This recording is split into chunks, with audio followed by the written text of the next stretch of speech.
ഇന്ന് പുതിയ ടിപ്സായിട്ട് വന്നിട്ടുണ്ട്. ഫുഡ് റെസിപ്പി ചെയ്ത് മടുത്തു. അതുകൊണ്ട് ഇന്ന് ഒരു മുടിക്ക്, അതായത് ഹെയറിന് സംബന്ധപ്പെട്ടമായുള്ള ഒരു ടിപ്സ് പറയാമെന്ന് വിചാരിച്ചു. ആദ്യം എൻ്റെ ഉള്ള സാധനം വെച്ച് ഞാൻ പറയാം കേട്ടോ.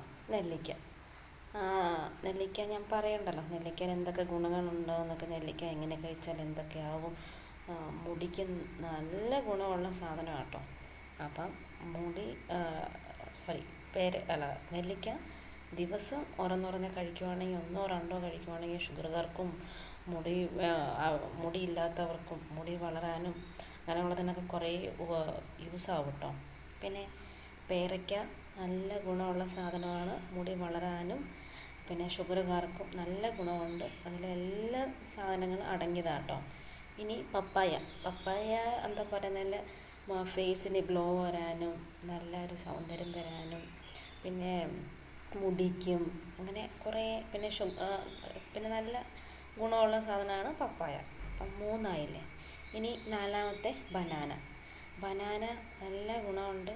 ബനാന മുടിക്ക് വളരാൻ ഒത്തിരി സഹായിക്കുന്ന ഫ്രൂട്ടാണ് ബനാന കൊണ്ട് എന്തൊക്കെ യൂസ് ഉണ്ടെന്ന് ഞാൻ പറയേണ്ട ആവശ്യമില്ല. പൊട്ടാഷ്യം, ഇത് വിറ്റമിൻസ് എല്ലാം ഉണ്ട് അതിനകത്ത്. അതുകൊണ്ട് ബനാന കൊണ്ട് യൂസസൊക്കെ നിങ്ങൾ ഒത്തിരി ഉൾപ്പെടുത്തുക. ഡെയിലി ഓരോന്നോരോന്ന് പുഴുങ്ങി കഴിക്കുന്നതായിരിക്കും നല്ലത്.